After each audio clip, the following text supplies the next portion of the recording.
Aquí estamos festejando nuestro programa número 100. Carlos Alberto López Ortiz y nuestra jefa y estéreo productora Ana Luisa Medina. ¿Cómo están? ¿Cómo están? Hola, hola. Bienvenidos a su programa todos. de confianza, Estereotipos. Ana Luisa, qué gusto, qué honor. Qué gusto estar aquí con ustedes. Luis Ernesto ¿En González. serio te da ¿cómo mucho estás? gusto? Mucho, Sí. mucho gusto. Yo muy Mucho contento. gusto. La gente a lo mejor no lo sabe, pero para eso estamos nosotros. La semana antepasada cumplimos, estrictamente hablando, un poco más de 100 programas. Y por eso la cortinilla del día de hoy fue en referencia a esos 100 programas. Y creo que la verdad es un momento para estar muy contentos. No sé si estén de acuerdo conmigo.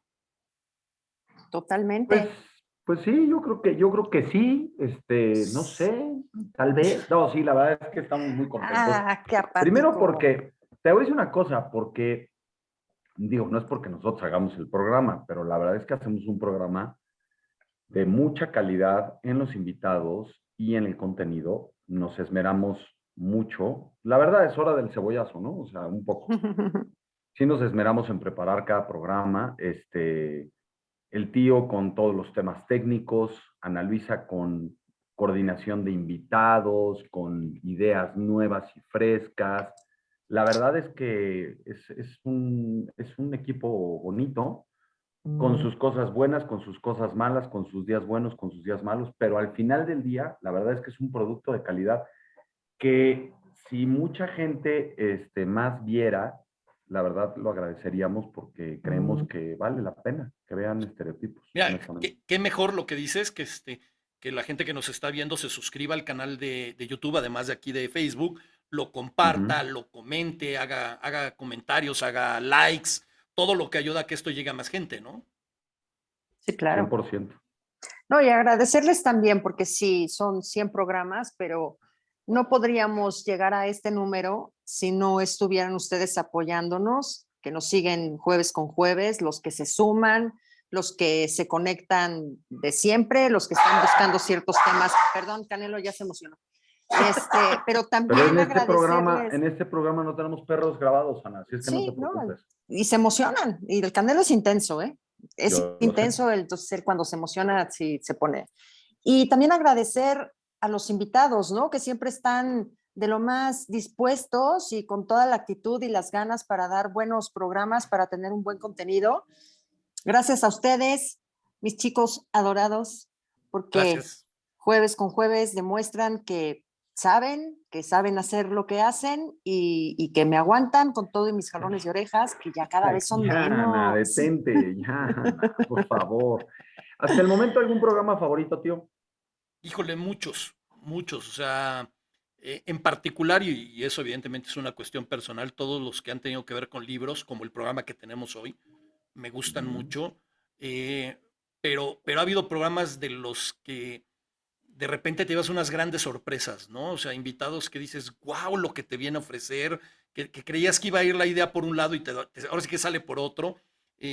Gente, digamos, nuevas amistades, por decirlo de alguna forma así, que van Sí, surgiendo. Cuando estaba elaborando esta cortinilla con los 100 programas, y ves toda la gente que ha estado y dices, oye, este programa fue un gran programa, este programa, este programa, este programa. Entonces, decir uno de 100 es muy difícil. Yo, Georgina Aragón, sí, hola. Hoy va a estar Sophie Goldberg. En un momento más va a estar Sophie Goldberg. Tengan un poco de paciencia. ya nos está Estamos, esperando, ya nos está esperando, no se preocupen. sí. Entonces sí, señalar solo un programa de 100 es bien difícil, ¿eh? sí, Sí. claro. Ana, ¿tú tienes algún, o sea, no quiero decir, a ver, porque luego se compromete uno y dice, no, pues es que no quiero nombrar a nadie en particular, pero algún programa Claro, que te haya claro. dejado huella? Mira, creo que en uno de los especiales que tuvimos, sí comenté que para mí fue un programa muy importante y me gustó mucho el primero de los Mucharrás. Ok. Estuvo Y padre. sí por algo como personal, porque sí fue como seguir todo este diario que estuvo elaborando Annie en cuanto a su Ujú. estado de salud y entonces haber convivido con los papás a los cuales admiro mucho y a los hermanos, como digo, a través de una pantalla, pero a final de cuentas como una manera más personal, me agradó muchísimo. A mí la verdad es que los temas que tienen que ver con psicología y con los temas como más profundos de introspección y ese tipo de cosas a mí me rayan, me Ujú. encantan, Ok. pero como dice el tío, decir uno es difícil porque hay unos que la he pasado fenomenal, otros en los que he aprendido muchísimo, otros que hasta lo hemos comentado, ¿no? Cuando estamos haciendo los temas, que es así de, hijo, ¿no? Aquí sí vamos a tener que echarle galleta para ver de qué va y de qué hablamos primero y qué ponemos después, como el de los seguros, por ejemplo. Claro. La verdad, a mí me hace muy feliz este programa, no puedo escoger uno. A mí me apasiona hacer este programa con ustedes y me fascinan los invitados y las ganas que le echan. ¿Tú, Chochos? Híjole. O sea, no quisiera decir un nombre porque no quiero comprometer a los demás, pero No no, me la verdad es que, copies. no, la verdad es que te puedo decir una cosa, tengo muy mala memoria, no me acuerdo. Honesta, a ver, voy a ser muy honesto, ahorita que han estado diciendo, yo Dice, decía, ¿a nos hemos pues tenido? mira, me gustó el de Gerardo Gaya el otro día, pues porque lo tengo fresquecito, pero, por ejemplo, el de Mónica Salmón me gustó mucho, me gustó el de Vuelve a tu escuela, me gustó... El de tomar respuestas rápidas, ese yo creo, el que aprender a Pues dar respuestas rápidas, ¿no? pues me estás preguntando, me estoy tratando de acordar, porque como te digo que no me acuerdo qué hice la semana pasada, o sea que me cuesta un poco de trabajo, pero yo creo que todos los programas han tenido algo rescatable para Totalmente. nuestro público, que la verdad es lo más importante. Yo creo que, mira, no sé el orden de importancia que tenga el público o el invitado para nosotros, pero son súper, súper, súper Mira, importantes. hablando de público, nos está diciendo ahorita Heidi, a la cual le mandamos un saludo, y también a Patti Batis, a Ujú. Georgia Aragón, a Ana Mari García, a Roberto Chavarría, a Jorge Antonio Hernández, a Leti Reyes. Nos dice, prometieron un segundo programa con la señora de los vinos. Y lo vamos a tener, Heidi, lo vamos a tener, nada Ah, más estamos claro, queriendo claro, organizarlo claro. bien porque va a ser interesante, queremos que sea interactivo, entonces lleva Claro. un poco más. Y mira, está diciendo, por ejemplo, Sí, que el Heidi de dice Almadelia el de Mónica también, Salmón, ¿no? el de Almadelia, también fue un gran programa. Por ejemplo, a mí me entretuvo y me hizo muy feliz, si me permiten el término, el Ujú, de Mónica Huarte, por ejemplo. ujú. Ah, Es uno de estuvo esos padre, el de programas que Mónica acabé estuvo muy, muy padre. contento, Sí, muy de buenas. Súper pero, actitud la de sí, Mónica. sí, sin lugar a Ujú. dudas. Pero bueno, Ana, como dicen por ahí, yo sé que tú te vas a mover cables en el mejor sentido de la palabra y Sí, nosotros ya le vamos a dar paso ok. a nuestra invitada. Entonces tenemos en un ratito, ¿va? Sí, claro que sí. Perfecto, Bye. perfecto. Mi querido Bye, Chochos, ¿tú ya estás cuídense. listo para todo esto? ¿Ya estás con Pues energía? eso dicen que, pues sí, espero, pero la verdad es que, bueno, sí quisiera dar un pequeño preámbulo porque la semana pasada, nuestra invitada del día de hoy, que es Sophie Goldberg, tuvo a bien invitarnos a la Embajada de Bulgaria en México. Y la verdad es que fue un evento muy emotivo. Yo no sabía, o sea, a ver, había escuchado alguna vez que cuando es el aniversario de la conmemoración del Holocausto, pero no sabía que era ese día en particular. Entonces, el evento de la semana pasada se dio en el marco de ese día y además fuimos a una embajada en donde estaba repleta de embajadores, tíos. ¿No es así? Estaba, Sí, bueno, había desde mucha luego la gente. embajadora de Bulgaria en México y había embajadores desde de Estaba Israel, El representante de Israel estaba de Polonia, un uh-huh, representante de Alemania, sí, no me acuerdo quién más estaba, Austria, si no pero me mira, equivoco. te tengo una sorpresa, Chochos, ya está con Oh, nosotros hola, Sofi. la mismísima Sophie Goldberg. No sé si... ¿Cómo estás, Hola, Ay, Sofi? qué gustazo. no, bueno, el gusto No, es pues nuestro. el gusto es para nosotros porque te queremos agradecer, Sofi, que nos hayas aceptado la invitación a Estereotipos y estábamos dando un pequeño preámbulo de que tuviste pues, el gesto tan lindo de habernos invitado la semana pasada a la Embajada de Bulgaria al evento del lanzamiento de tu libro. Y la verdad es que la pasamos, o sea, como que fue un evento bien redondo, ¿sabes? O sea, para mí, el que haya hablado el director de la editorial, el que haya hablado Francisco Martín Moreno, el que hayas hablado tú, el que haya hablado tu papá, el que haya hablado tanta gente, en el marco del día de la conmemoración del Holocausto, como que tenía mucho, no sé cómo decirlo, o sea, fue muy emotivo para mí, creo. Sí, bueno, pues imagínate lo que fue para mí, para mi papá, poder estar en la embajada de Bulgaria y decirle directamente, pues ahora sí que con lágrimas en los ojos, ustedes lo vieron, no me pude aguantar.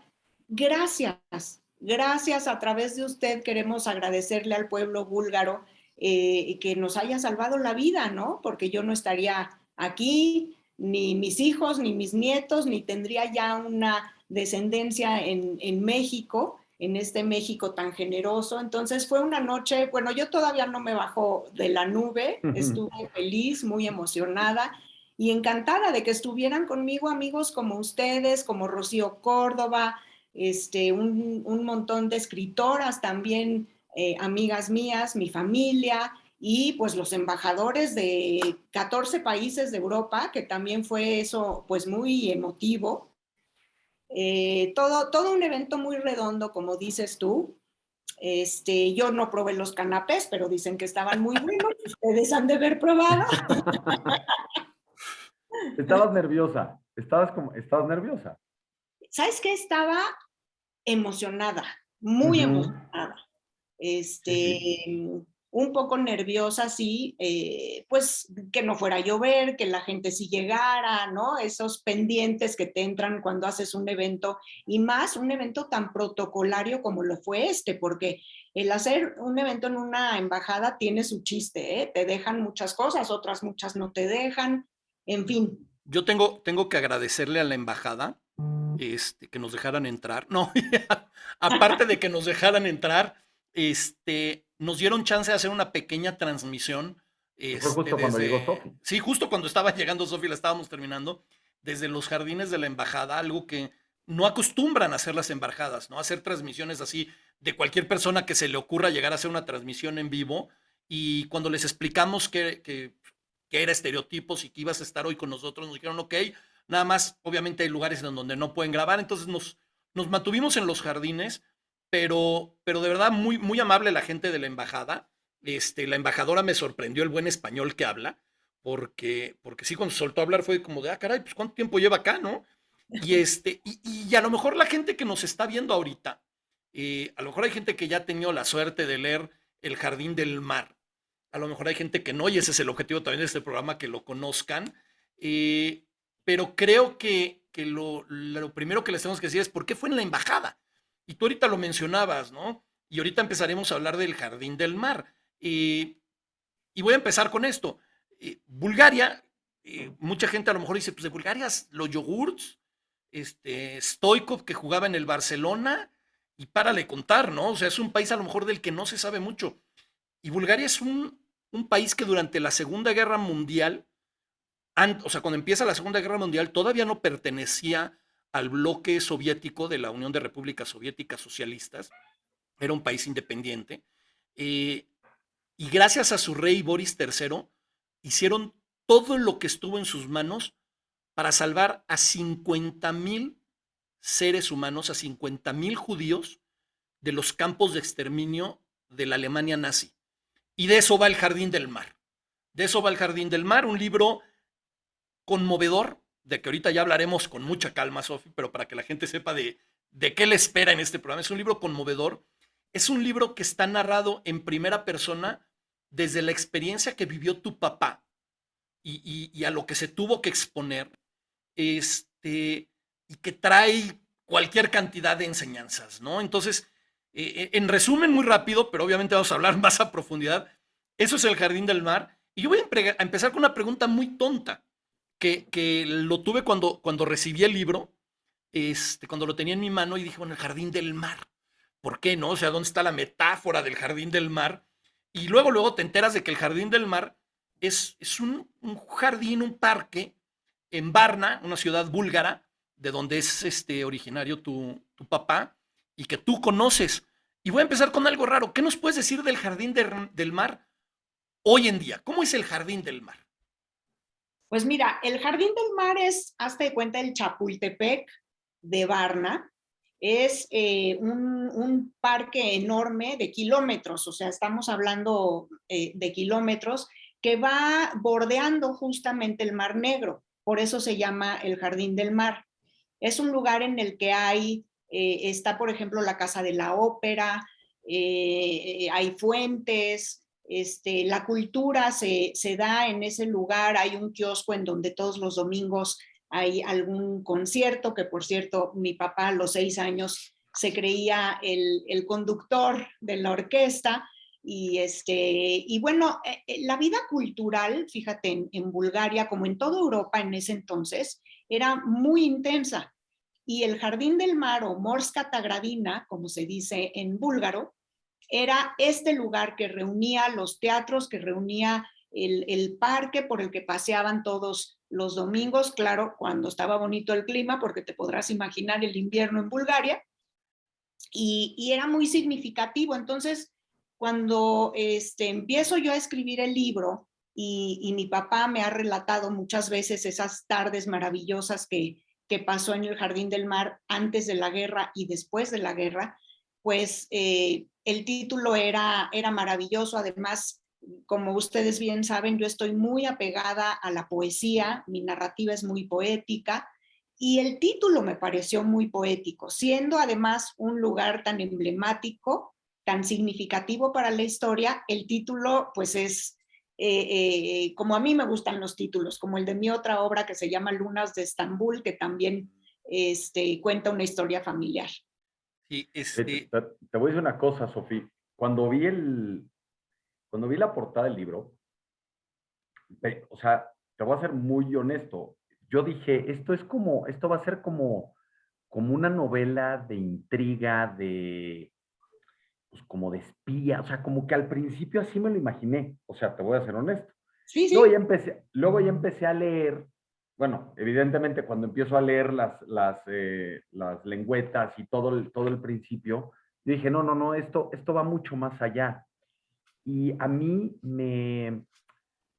yo creo que nosotros somos una generación que vinculamos todavía las generaciones anteriores, o sea, la de nuestros padres y nuestros abuelos, con el vínculo de ahora de la juventud que llaman millennial o centennial. O sea, a nosotros nos toca hacer ese vínculo de unión entre ellos y las generaciones más jóvenes. Y cuando tú narras todo esto, bueno, que lo narra tu papá, porque lo narra en primera persona, pero lo narra a través de ti, me vienen unas imágenes, híjole, muy bonitas desde cuando empiezas a narrar cómo era la casa en la avenida María Luisa o en la calle María Luisa, si estoy mal.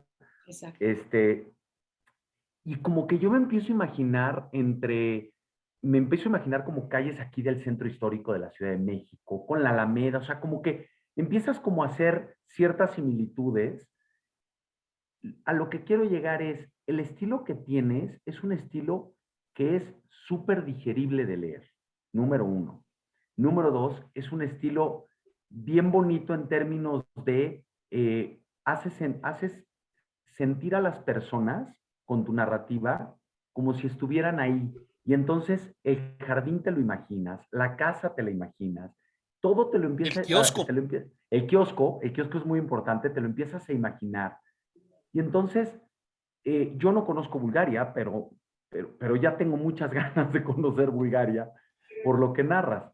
Uh-huh. Dime una cosa, hoy día hay un conflicto en Europa, tristemente, y entonces me gustaría entender un poco cómo hoy tú ves lo relacionado en esas épocas de Europa pre-Segunda Guerra Mundial, o entre las dos guerras, digamos, la primera y la segunda, y lo que está pasando hoy en Europa.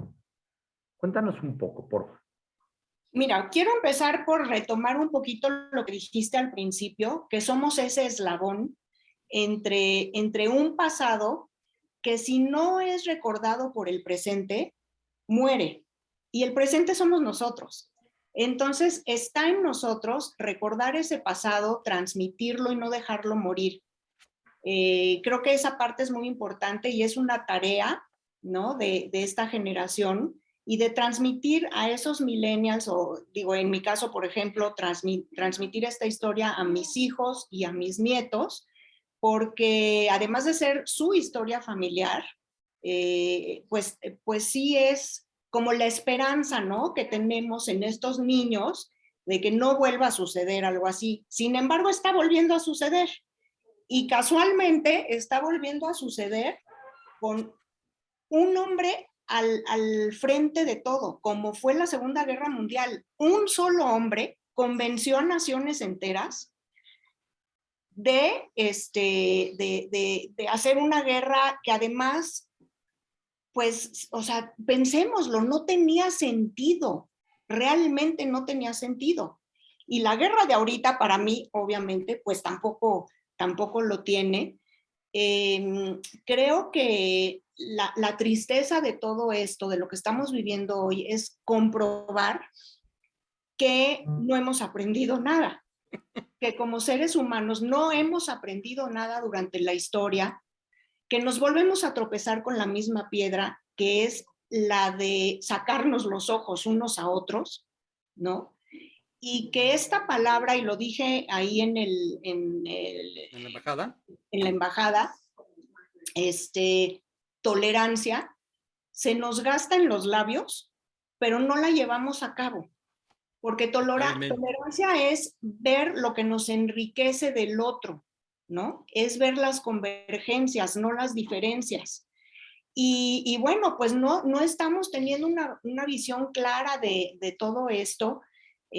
A mí me pone, la verdad, muy mal cuando veo en las noticias en las mañanas, pues en tiempo real lo que está sucediendo y se oye la alarma antiaérea, la han oído, y es la mismita es la que misma. la Segunda Guerra, la misma. Es la misma. Entonces a mí se me apachurra el corazón porque pues yo tengo un vínculo muy, muy estrecho, digamos, de todos mis sentidos con la guerra, olfativo, de oído, de tacto y no, digamos, de visual, ¿no? Entonces, es una tristeza. ¿Qué te puedo decir, chochos? De verdad, creo que nos falta mucho que aprender y hay que aprender del pueblo búlgaro justamente. Totalmente. Ahí ahorita que decías y hacía Chochos la referencia con la guerra, hay una frase en tu libro, no me acuerdo exactamente qué parte, y si me acuerdo no la digo para que la gente no diga, ya no se hicieron spoilers. Vamos a tratar de no dar spoilers, pero a ver, les voy a dar uno de saque. Se acabó la Segunda Guerra Mundial. Eso es importante que lo sepan. Por si no sabían. Y si la historia se la contó el papá de Sofía Sophie, es porque el señor sobrevivió. Ese es otro spoiler. Pero hay una frase que dice, el que recuerde el pasado, que se saque un ojo. Y el que no haga nada por evitarlo, que se saque dos. Exactamente. Es muy real. Y luego hay otra frase, y es algo que me gusta hacer cuando tenemos invitadas como tú, que hablamos de libros. Me gusta leer parte de los libros para la gente, porque cabe mencionar que este libro está escrito antes de la pandemia, antes de la guerra en Bulgaria. O sea, lo que voy a leer ahorita no se vale que gane. Bueno, claro, estando este evento ahorita es muy fácil decirlo. Dice, y así al mundo se le marcó la arruga más profunda, la que con esa mirada cansada por ver desde hace siglos la crueldad del hombre permanecería estéril. ¿Es que no hemos aprendido nada? Corazones hechos de acero. ¿Cuántas guerras hemos de vivir para que la lección sea aprendida? ¿Cuántos genocidios y batallas sin sentido? ¿Cuántos exilios para sentir tal vacío? ¿Qué se reza para no sentir la ausencia de Dios? ¡Wow! Mira, Brutal. cuando escribí ese parrafito, de verdad, lo escribí con lágrimas en los ojos, porque yo creo que han habido muchos momentos históricos en los que nos hemos preguntado eso, ¿no? ¿Cómo encuentro fe? ¿Cómo encuentro esperanza? ¿En dónde ¿Cuánto más le rezo a Dios para que cosas así no sucedan? Y bueno, nuevamente lo digo, lo estamos viendo otra vez, pero hay una diferencia enorme. En la Segunda Guerra Mundial, muchas naciones y mucha gente y muchas organizaciones se escudaron tras el decir que pues no sabían bien qué es lo que estaba pasando en esos campos de exterminio. Hoy estamos viendo en las noticias lo que está pasando en el instante.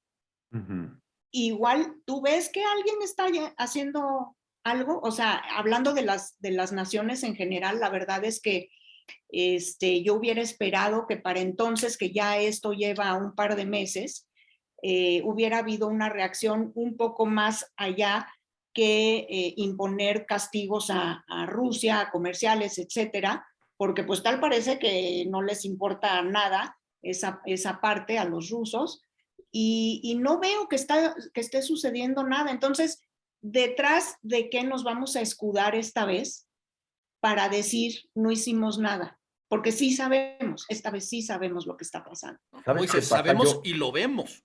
Y lo No nada No, más vemos. lo no, es sabemos.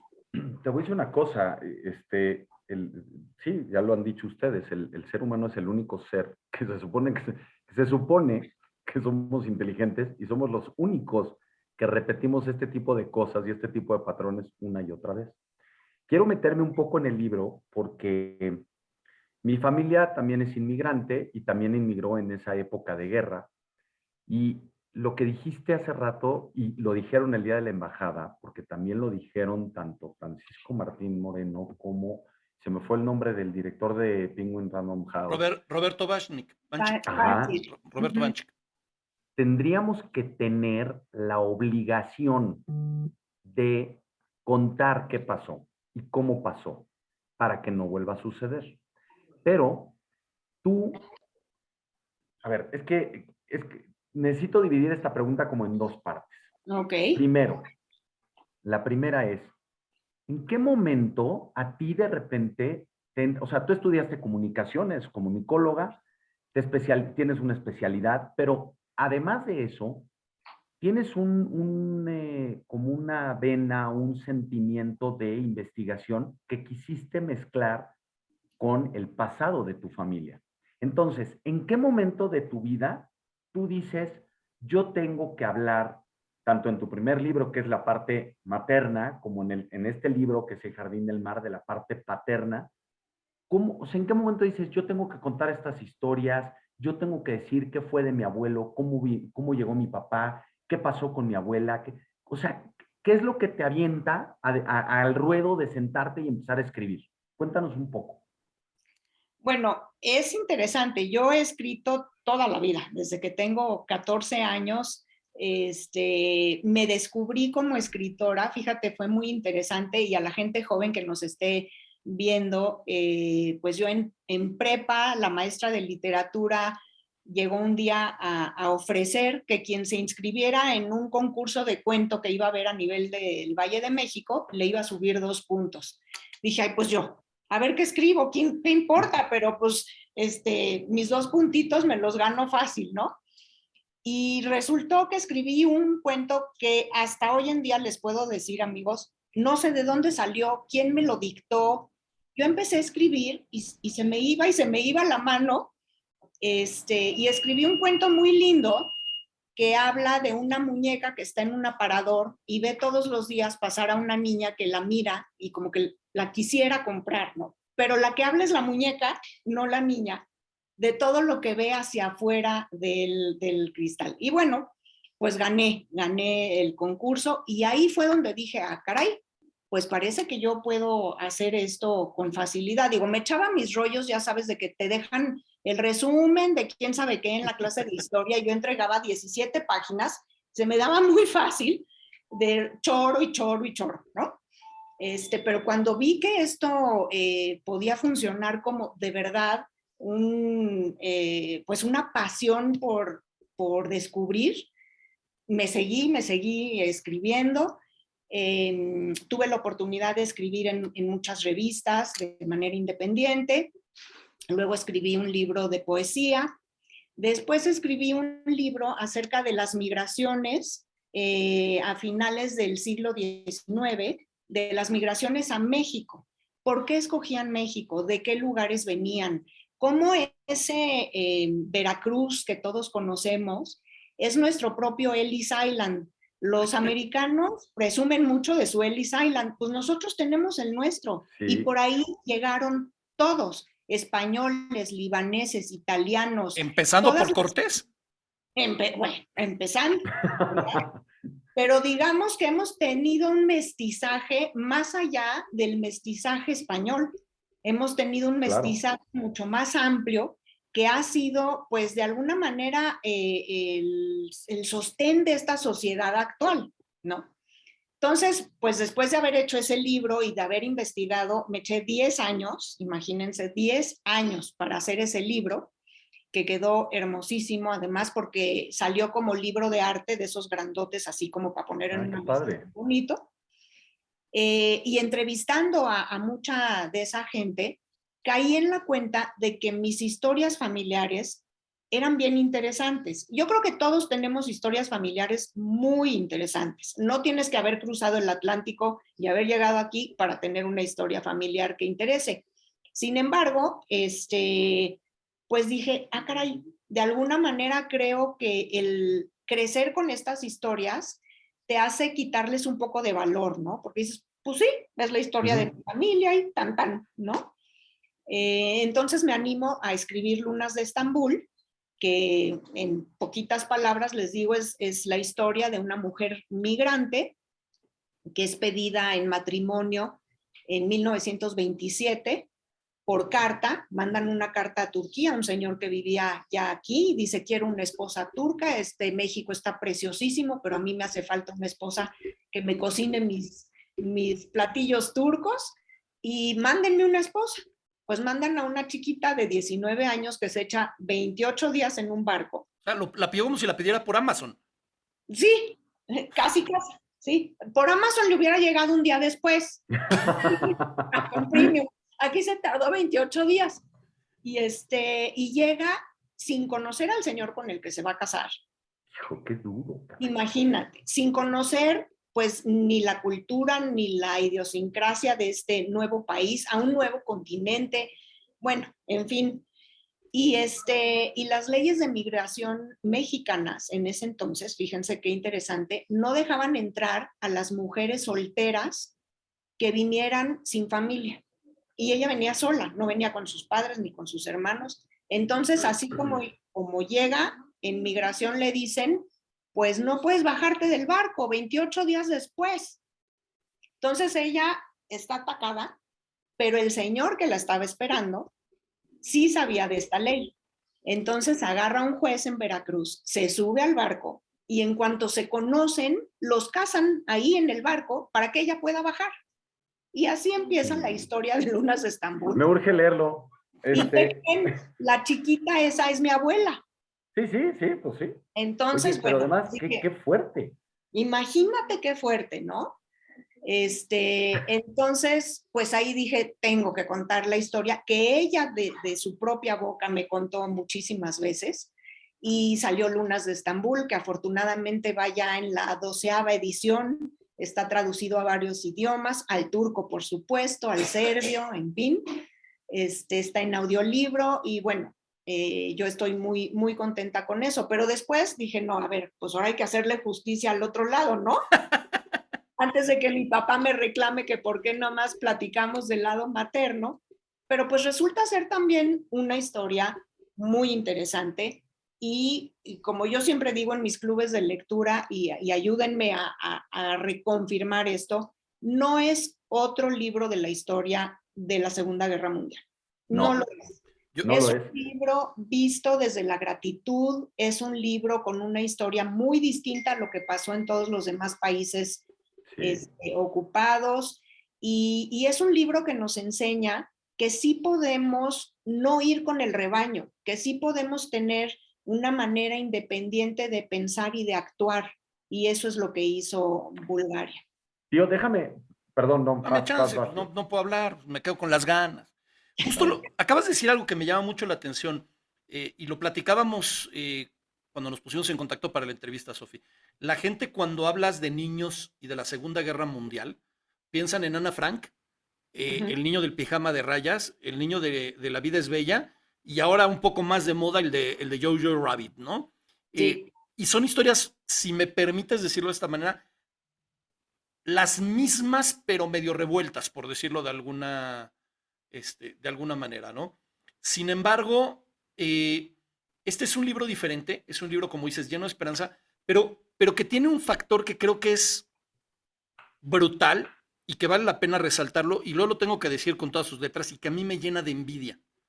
Y lo que me llena de envidia es cómo pensaba el pueblo búlgaro. El pueblo búlgaro veía a la gente que vivía, al menos en esa época en Bulgaria, como búlgaros, sin importar si eran cristianos ortodoxos, católicos, judíos, islámicos o no profesaban religión. Incluso hay algún momento que mencionas que en Sofía, que es la capital de Bulgaria, que en pocas cuadras está la catedral de los cristianos ortodoxos, la sinagoga más grande, creo que de Europa, o la segunda más grande de Europa, una mezquita también de bastantes considerables dimensiones, todo en muy poco espacio, y que toda la gente vivía feliz, como debe de ser, sin tener divisiones, y que por eso, cuando estalla el conflicto, la forma de pensar del rey de Bulgaria, de Boris III, es, no estoy mandando judíos, no vienen por judíos, vienen por búlgaros, Por vienen mis por ciudadanos. mi gente, por quienes son los míos. Y digo, no voy a decir spoiler porque esto es historia. Tanto defendió a su gente que le costó la vida. Dio literalmente la vida. Entonces, a mí me da un poco coraje que la gente cree que nada más existe Oskar Schindler y la señora Sendler como los únicos que han salvado a judíos en la historia, cuando hay una persona que dio la vida por su pueblo, por su gente. Y aquí viene otra parte que no sé si es a donde quería ir, chochos, y todo está narrado a través de los ojos de un niño. No del recuerdo de yo me acuerdo que esto me pasaba, sino lo está contando el niño. Y está contando la vida, y me voy a aprovechar porque pues, esto viene en el libro, tampoco es nada.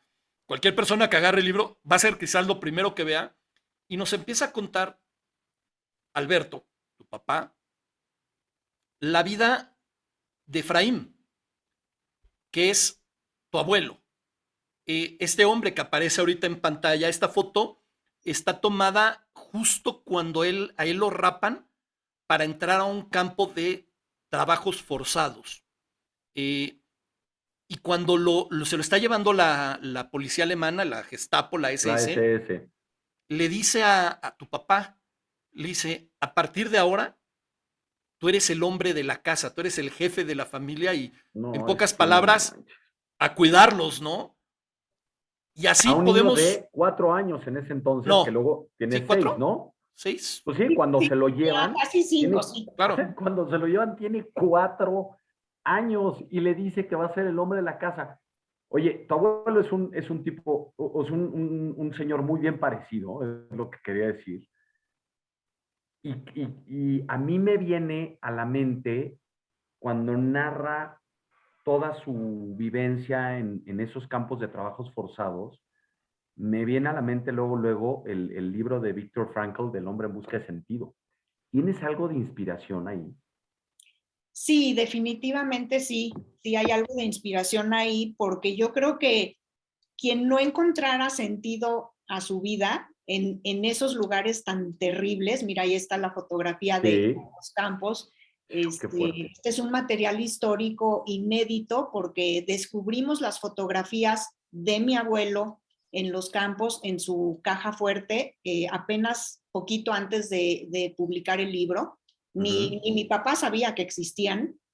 Hay 3 fotografías de este tipo. Sí. Y yo creo que sí tenían que encontrar un sentido, porque si no, pues era más fácil dejarse morir, la verdad. Les daban un caldo, disque caldo, transparente, con 2 frijoles flotando ahí. tenían que picar 1 metro cúbico de piedra todos los días. Se dice Que rápido, ¿eh? suena fácil decir 1 metro cúbico, es un chorro. Y Es- más de Dice piedra rápido. sólida. No, no, pero, Exacto. o sea, 1 metro cúbico de piedra, tío, Por eso, se dice fácil, pues es es un una metro, locura. es una bestialidad y aparte de roca sólida. Y tampoco lo hacían con una sino era No, no, no. a cincel y martillo. O Cincel y sea, martillo, claro. Sí, a cincel y martillo, y cuidado y dejaras de martillar porque te venía un latigazo en la espalda, ¿no? O un cachazo. Entonces, creo que para muchos sería más fácil dejarse morir. Sin embargo, en el caso de mi abuelo, por lo menos, el quererse reunir nuevamente con su familia, con su esposa, con mi papá y con un bebito que había dejado de pocos meses de nacido, era lo que lo motivaba a seguir, a sobrevivir y también poder después contar su historia, ¿no? Contar la historia de lo que se vivió ahí, porque hay que recordarle a nuestro público que a pesar de que efectivamente Bulgaria no mandó a los campos de exterminio a su población, sí fue un país ocupado por los nazis, entonces sí habían campos de trabajos forzados, los cuales los búlgaros pusieron como pretexto a Hitler diciéndoles que tenemos muchísimas cosas y pantanos que secar y carreteras que hacer en Bulgaria y en eso estamos usando a los judíos, por eso no te los puedo mandar. Pero bueno, pues los campos estaban vigilados por la Gestapo y por los SS y pues ahí sí eran bastante maltratados, la mera verdad. me cuesta, perdón que te interrumpa, Sofía, me cuesta muchísimo trabajo no hacer spoilers del libro. De verdad me cuesta mucho trabajo porque hay momentos en los que Alberto cuenta lo que estaba viviendo Efraín en el campo de concentración, bueno, no de concentración, en el campo de trabajos forzados, eh, que pese a no ser un campo de concentración como lo fue Auschwitz, por mencionar alguno, pues tampoco la pasaban bien, ¿no? O sea, como decías, recibían latigazos, recibían golpes. No comían. Tu papá en particular tiene una experiencia, digo, tu abuelo en particular tiene una experiencia muy, muy fuerte dentro del campo de trabajos forzados. Pero hay otra cosa que a mí me llama mucho la atención y que se habla poco en las historias que tienen que ver con el holocausto, que es los que quedan atrás. O sea, en este caso mandan a los hombres al campo de trabajos forzados, pero las mujeres y los niños se quedan. Y no se quedan con las condiciones con las que vivían, evidentemente, ¿no? O sea, y aquí estamos hablando de alguien que creo que de verdad a mí en lo particular me llegó muchísimo al corazón, que es tu abuela, que se va con 2 niños, uno de brazos, que es tu tío Salomón, y tu papá, Alberto, que todo lo que tiene que vivir tu abuela, Son toda heroínas. la contención que tiene que tener para todavía decir, por un lado, esperar a mi marido, porque nunca perdió la fe de tenerlo. Por otro lado, la esperanza de que algún día podría irse y reunirse con su mamá y con sus hermanos en México, porque tu bisabuela y tus tíos abuelos ya vivían en México. Y por otro lado, sacar adelante lo mejor posible a los hijos. Y yo creo que esa es también una de las grandes aportaciones que tiene tu libro, el contarnos esas historias de la gente que se queda atrás y que sufrieron horriblemente. Sí, sí, definitivamente. Es que la guerra tiene tantas caras.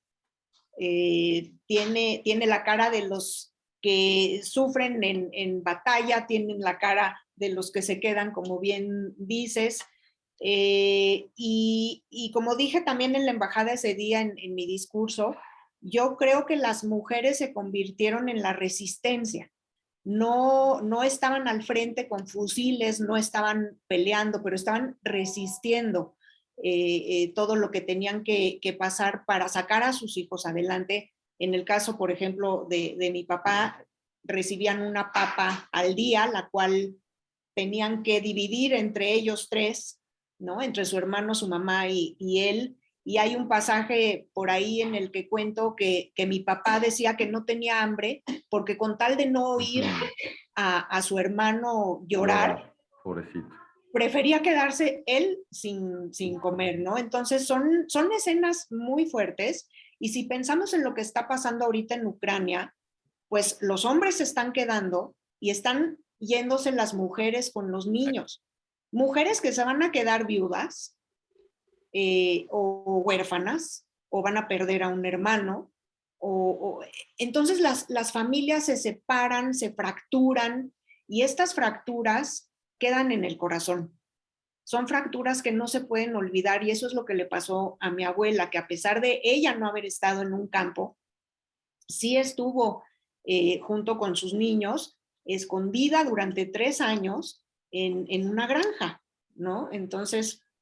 Yo no sé, te voy a decir una cosa, yo sí, bueno, esta discusión la hemos tenido Luis Ernesto, o sea, el tío, Ana Luisa y yo muchas veces, porque yo siempre he dicho que las mujeres son, perdón mi francés, son más chingonas que los hombres. Siempre he pensado esto, el tío dice que somos iguales.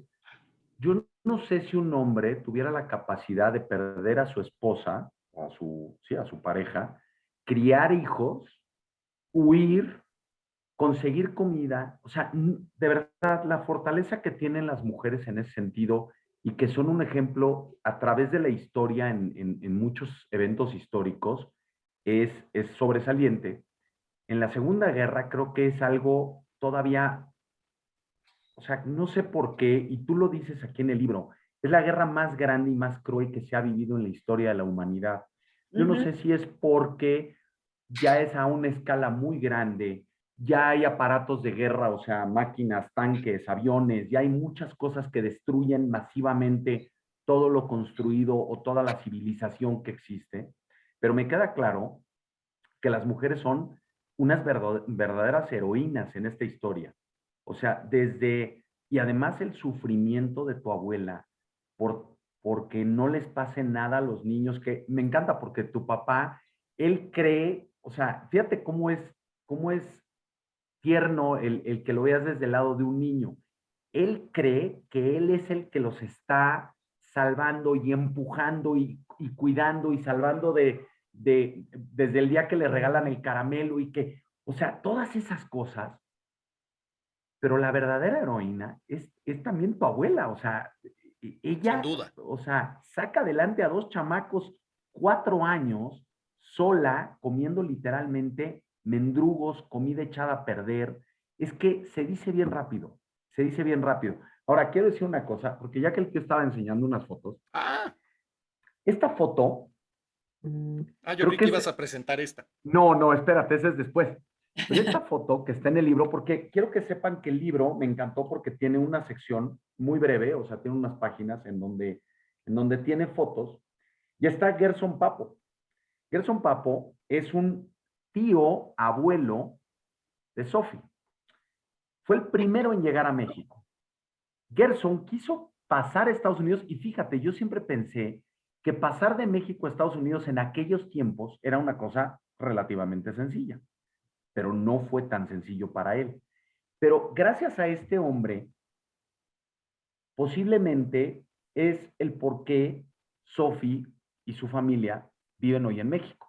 Porque él se establece en las calles del centro histórico de esta ciudad y gracias a eso, su abuela, no, Sus espérate, tíos y ya su me hice abuela. bola. Sí, tus tíos y tu abuela vienen a México, Mi se bisabuela. establece, tu Sí, bisabuela, ¿ves? bisabuela, Bisabuela, bisabuela.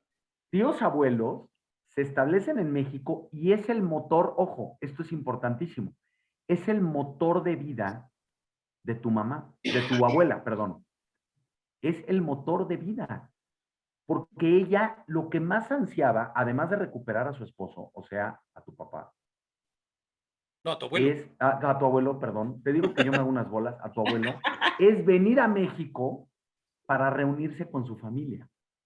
Es que mira, déjame tocar un poquito ese punto que a mí se me hace bien interesante, porque cuando tomamos una decisión, cualquiera que sea, tienes siempre opciones, ¿no? Y decides por una, por otra o por otra.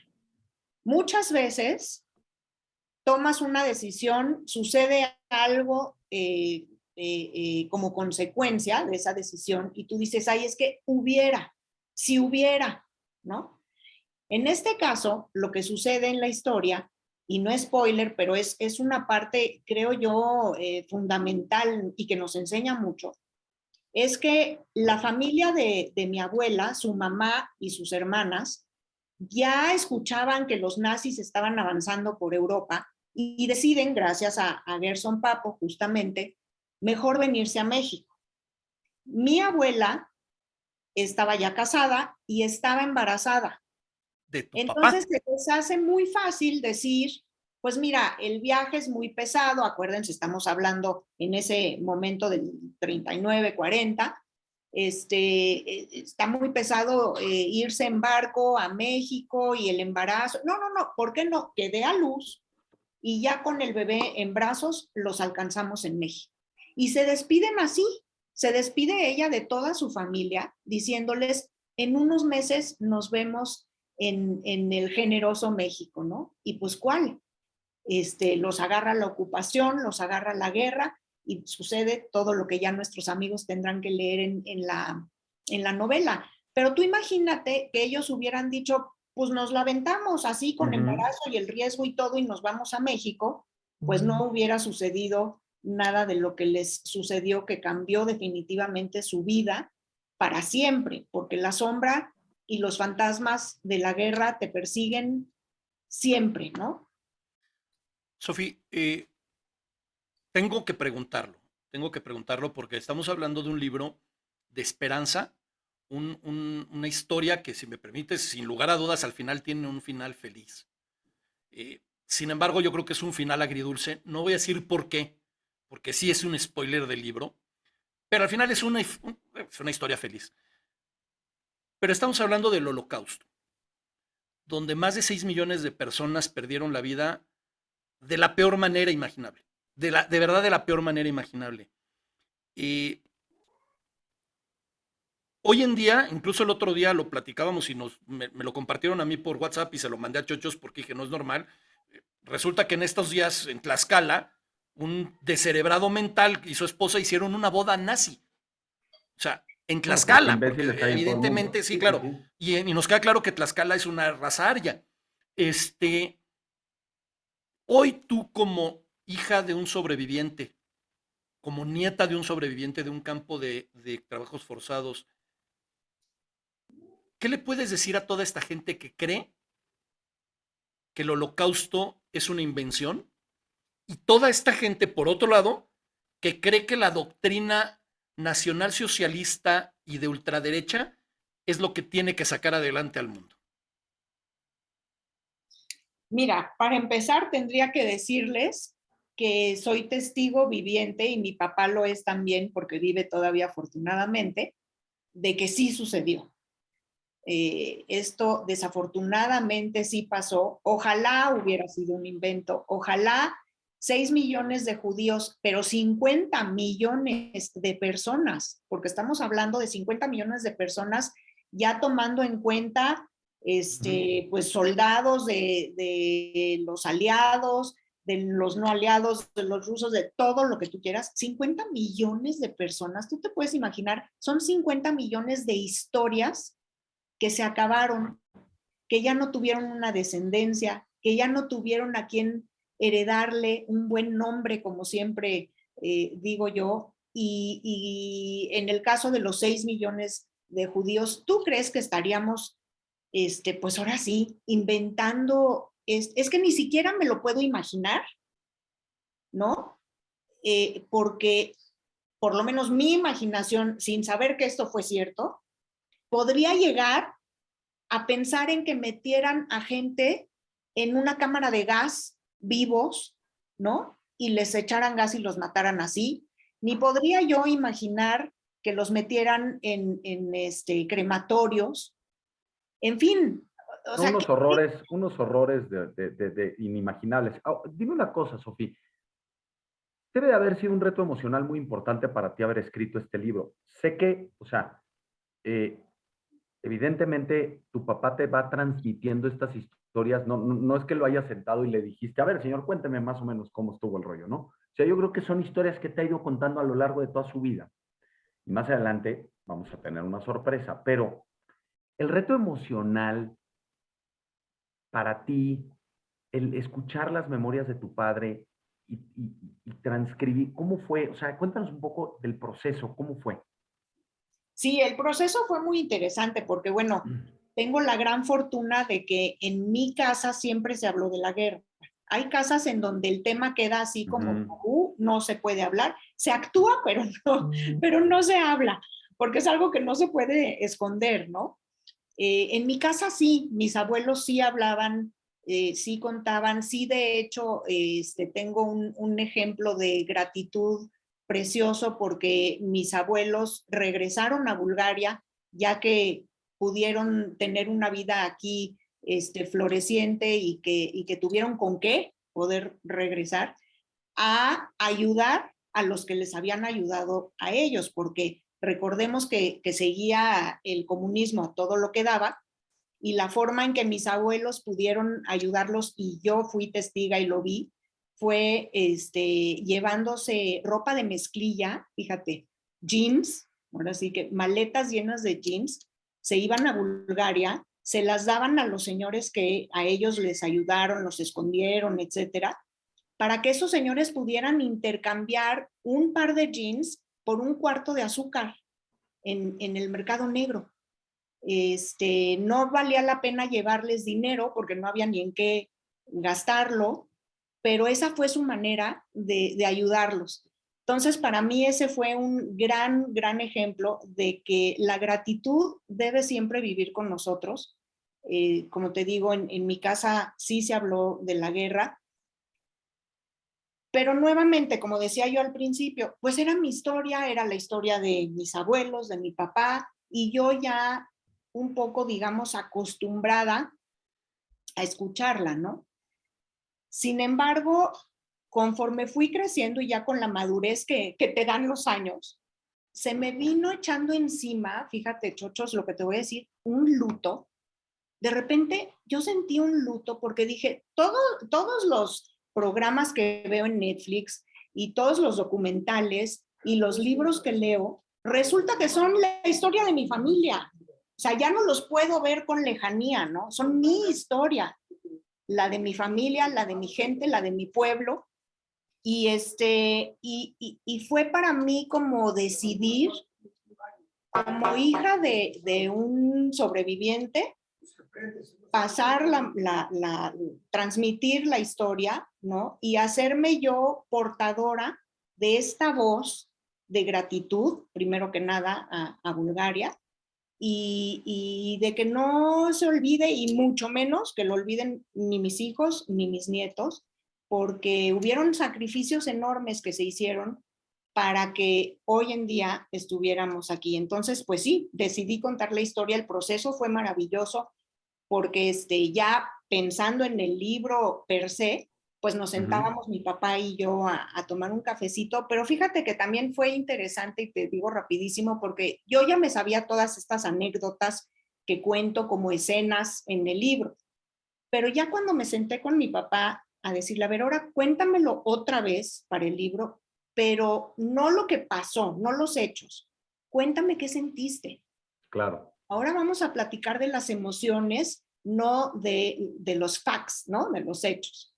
Y fue padrísimo, fue toda una experiencia porque muchas cosas que él recordaba todavía, como ese niño de 5 o 6 años, me las volvía a contar con las emociones de un niño de 5 o 6 años cuando él tiene 85, y a mí se me estrujaba el corazón y él lo seguía viendo con esa ingenuidad.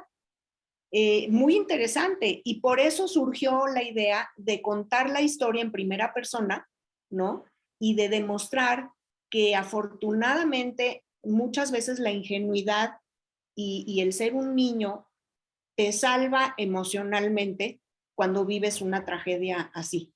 Oye, Sofía, 100%. ahorita que mencionabas qué hermoso esto que hicieron tus abuelos de regresar a Bulgaria, a ayudar y agradecer al mismo tiempo, ¿no? O sea, ayudaban porque era su manera de agradecer.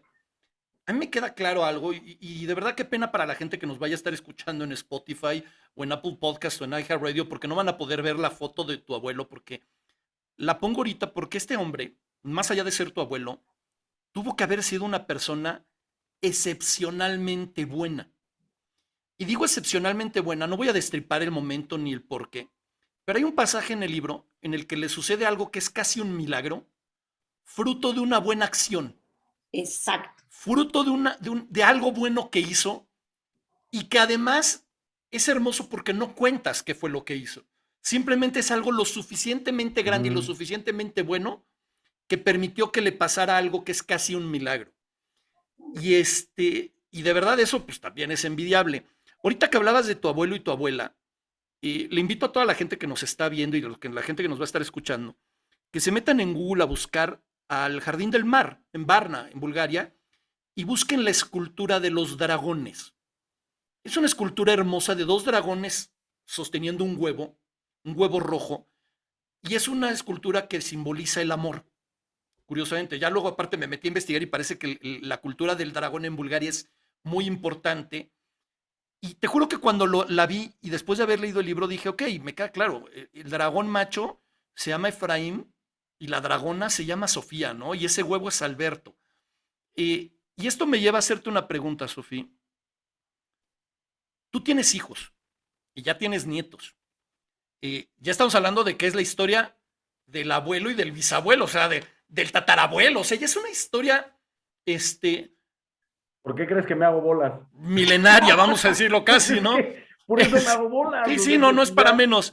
Ujú. Pero ya aparte, ya es la historia de todos nosotros. En el momento en que la leemos, se convierte también en parte de nuestra historia, porque es parte de la historia de la humanidad. A toda la gente que nos está viendo, toda la gente que no ha leído el libro, que qué pena que no lo haya hecho, pero es el momento de hacerlo, la gente que no ha comprado el libro, es el momento que le digas por qué tienen que comprar y leer El Jardín del Mar. ¿Qué es, qué es lo que tiene y qué es lo que les va a dar El Jardín del Mar, Sofía? Mira, definitivamente el Jardín del Mar les va a demostrar que podemos ser mejores. Porque si seguimos el ejemplo de un pueblo completo, el de Bulgaria, que fue su rey, pero también fue su obispo de la iglesia, que de hecho dijo categóricamente que si se llevaban a los judíos, él se acostaba en las vías del tren para que el tren pasara sobre él. Fue una historia en la que también los intelectuales tuvieron mucho que ver, los vecinos, los amigos, o sea, era de verdad un pueblo entero en contra de una idea que se había propagado en toda Europa. Entonces, lo que van a encontrar ahí es la esperanza de que podemos ser mejores, de que tenemos que aprender a decir que no cuando no estemos de acuerdo con algo y cuando no vaya con nuestra ideología, ¿no? Yo te diría eso, es un libro de esperanza para la humanidad, de un gran ejemplo y de gratitud infinita, definitivamente. Durante nuestras publicaciones en Twitter, Facebook e Instagram, estuvimos diciendo que iba a haber una sorpresa. Y hay una sorpresa. La gente que nos está viendo va a decir, ay, estos ves, ¿cuál es la sorpresa? Que ganó ayer el Real Madrid. No, no es esa la sorpresa. Que llegamos a 100 programas, bueno, ya más de 100 programas, esa no es la sorpresa. Que tenemos a una gran escritora hablándonos de un gran libro, esa no es la sorpresa. Pero antes de decirles la sorpresa, voy a leer algo que es fruto del recuerdo de este niño, que es tu papá, Alberto. Esta foto se la tomaron cuando tenía 1 año. Y de lo que estaba viviendo un niño durante esta época, y perdón que lo lea, pero creo que lo van a entender por qué lo leo. Dice, la estrella de David quedó mirando al cielo con sus 6 puntas y su yud raído. En ese momento pensé que mi padre había regresado y que el conflicto había terminado porque finalmente Dios había podido hacerse cargo del asunto. Quizá durante los años de guerra el Todopoderoso había estado enfermo como yo cuando tuve disentería. Seguramente se sentía tan mal que se había quedado dormido y por eso no se estaba enterando de todo lo que sucedía con sus hijos en esa Europa que llevaba tanto tiempo bramando. No había escuchado nada, ni los gritos de dolor, ni las súplicas, ni el llanto de las madres al ser separadas de sus pequeños, sin saber que terminarían juntos hechos cenizas en los crematorios. No había visto que los cadáveres eran arrastrados hacia una fosa común cavada por los propios muertos cuando todavía les quedaba un respiro, que se habían convertido en basura carreada por una barredora. Ni una lápida sobre la cual poner un guijarro como evidencia de que se visita y se honra el recuerdo del difunto, como lo marca nuestra tradición. No percibió el calvario de los prisioneros al ser conducidos a mirar fijamente al vacío sin brillo en las pupilas y recibir un tiro en la frente, tiempos convulsos y él indispuesto. ¿Estaría enfermo o enfermó al vernos? Ese recuerdo de Alberto, el niño que está apareciendo en la foto, esa lucha, que nada más lo mencionamos muy rápido, durante la Segunda Guerra Mundial, pero después un periodo del periodo el comunismo de Stalin, que también era otro monstruo. Después de la lucha para llegar a México, que se consolida, se concreta y se da hace 74 años, exactamente el 5 de mayo de 1948, un día como hoy, hace 74 años, llega tu papá a México. Y para mí, de verdad, no sabes la emoción que me da lo que voy a hacer ahorita. Y de verdad, todos los que nos están viendo, mándenle un WhatsApp a todas sus amistades y que se conecten en este instante, porque Sofi nos tiene una sorpresa, Sofi nos tiene un regalo enorme, y es que está con nosotros Alberto Bejarano, el papá de Sofi, para que Pues sí, platiquemos con él. para que les cuente qué sintió hoy hace 74 años cuando Te llegó voy a a decir una este cosa, México maravilloso. Te voy a decir una cosa, Sofi. El otro día que lo conocimos, o sea, no lo saludé yo personalmente, pero lo conocimos.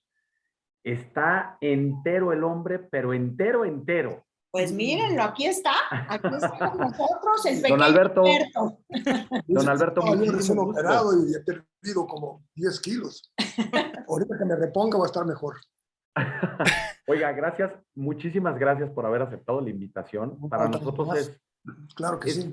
miren, no sé si la palabra correcta es un honor recibirlo, porque el hablar con el protagonista de una historia tan emotiva y tan, pues que le llega tanto al corazón a una persona, de verdad para mí es un gusto y un placer. Muchas gracias por su tiempo, don Alberto. No, con mucho gusto, claro que sí. Yo tengo un conflicto. No sé si decirle don Alberto o hablarle de tú, porque lo conozco desde niño. O sea, ahora sí que puedo hablar de bueno, esta es su mamá con su hija, que también es parte de su historia, pero además, digamos que lo conozco desde que era de esta edad y conozco su vida o parte de su vida de cuando era niño. Y voy a entrar en materia porque había muchas preguntas que quería hacerle a Sofi, pero que de verdad se las prefiero hacer a usted. Bueno, ella es más elocuente que yo. Sí, en algún momento del libro llega, y de su vida, llegan estos policías de la SS a su casa buscando armas. Y usted sale en defensa de su mamá a enseñarle el arma, para enseñarles esa arma que estaba escondida. Sí. Y les enseña su espada de madera. Sí. ¿Cómo fue vivir eso, don Alberto? Bueno, ¿Cómo fue vivir eso? ¿Cómo fue vivir eso? De cierta manera,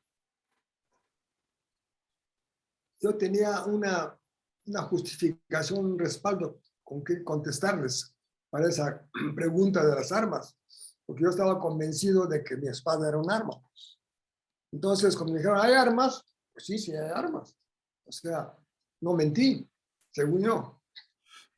Y fui, saqué mi espada del cajón y se la mostré. Entonces, eso fue mi respuesta y fue la que afortunadamente, pues sí funcionó. Sí les causó cierta, no sé si decirle gracias mucho, pero aceptaron esa situación. Sí. Es que tú imagínate, tío, al nazi tocando en la puerta, ¿no? Que no tocaban así muy bonito, ¿no? Sí, no. Suavecito. Y el frenazo del jeep y el perro, el Doberman, y aquí tienen armas y denme las armas, y mi abuela ya solita, porque ya se había ido mi abuelo a los campos de trabajo, con su chiquito, y el chiquito diciendo, sí hay armas, y mi abuela así, cállese niño, ¿no? ¿Cómo que hay armas? Y sí, pues sí, él tenía su arma, su espada de madera. Yo Luego tengo, dicen que los niños y los borrachos dicen la verdad, ¿no? totalmente, Eso totalmente. dicen. Oiga, don Alberto, una pregunta. Ahorita Sofi nos contaba que cuando ya se puso en forma a escribir el libro, a que le volviera a contar todas estas historias, se soltaron a tomar un café y me permito aquí hacerle un regaño público a Sofi, a llamarle la atención, porque se me hace muy injusto que se haya sentado con usted a tomar un café. Y voy a decir lo que creo que de haber pasado, pero sin hacerle spoiler a nadie. Se tenían que haber sentado ella con un café y usted con un jugo de naranja. Bueno, sí, la naranja es mi fruta favorita desde entonces, aquellos tiempos, y como dice el libro, la cáscara la guardé en la bolsa durante unas semanas, oliéndola, y hoy en día en México, pues no puedo empezar mi día sin un poco de jugo de naranjas, ¿eh? Todavía conservo ese gusto. Oye, cuéntales lo que pensaste la primera vez que fuiste a un mercado cuando llegaste a México hace 74 años y viste los canastos de naranja. Bueno, digo, la naranja, de por sí en Bulgaria no había naranjas.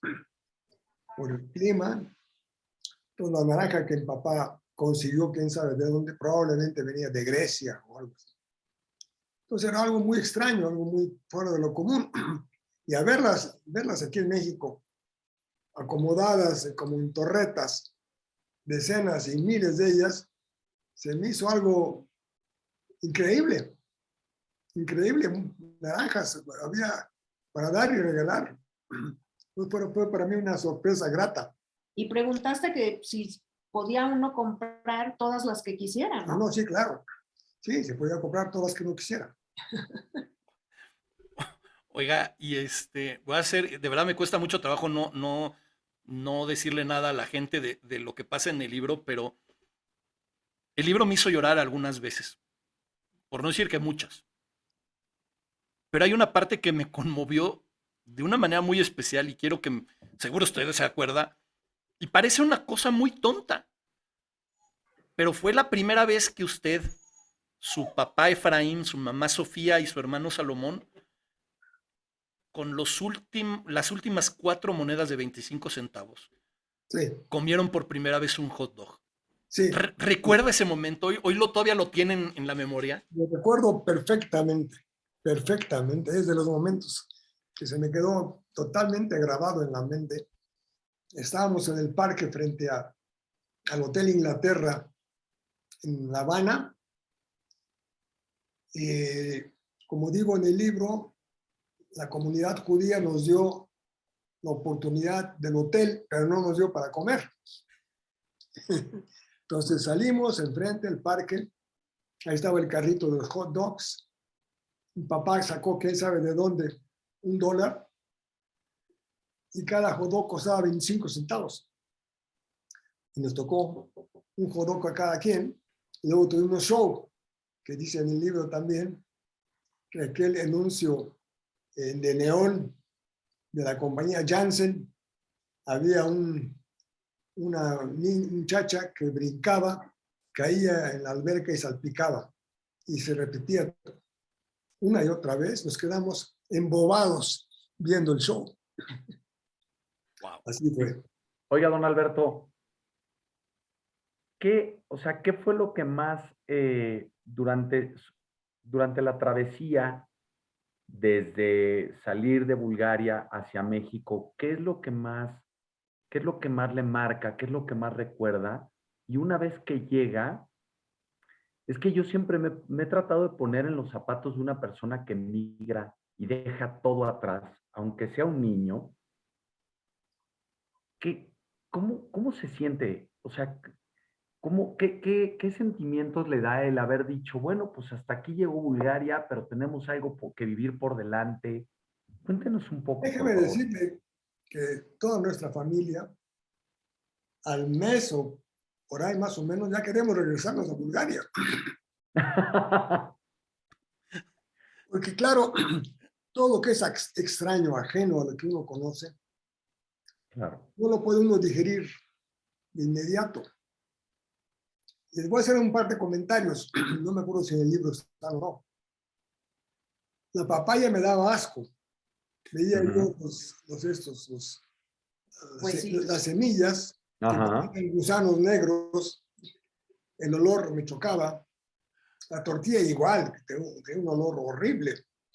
El mango, llegó un primo mío a la casa y dijo, esta es una fruta, la mejor fruta del mundo, mejor que la naranja. Mejor que la naranja, no existe tal fruta. Entonces el mango tampoco me gustaba por su olor. Y hoy en día son las tres cosas que quizás más me gustan. La naranja, la tortilla y el mango. Porque claro, uno se acostumbra o absorbe uno las cosas gradualmente, ¿no? Y así fue como pasó precisamente. Oye, y una pregunta más, perdón, tío. ¿Qué sintió cuando Sophie le entregó el primer manuscrito o el primer libro de la historia? ¿Qué sintió? Bueno, mire, no puedo hablar en particular de ese momento, pero sí puedo hablar del orgullo, la satisfacción, un poco de sorpresa, porque uno a veces como padre no sabe uno la capacidad de los hijos, ¿no? Uno los ve como niños, niñas, y dice, ah, mi hijo, ¿qué va a poder? O mi hija, ¿qué va? Cuando me encuentro con un libro ya hecho y derecho por mi hija, pues fue una sorpresa agradabilísima, una sorpresa que no me esperaba, un halago a mí, a mi vida, pues a todo lo que pasó, y un agradecimiento infinito también. Qué bonito. Oiga, don Alberto, pues ya lleva 74 años en México. Se dice fácil. O sea, 74 años son muchos años. Afortunadamente, ya cumplí 85 y aquí estoy todavía.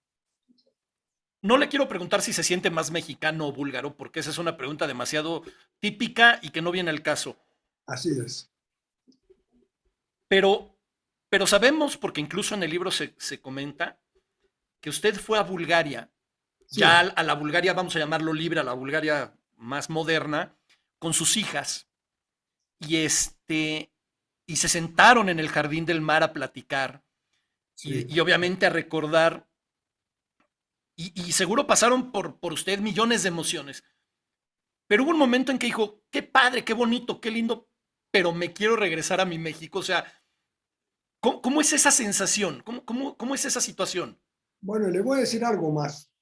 Ese viaje a Bulgaria con mis hijas fue el tercero que hice en Bulgaria, después de haber salido de ahí. El primero fue en 1970 y todavía estaba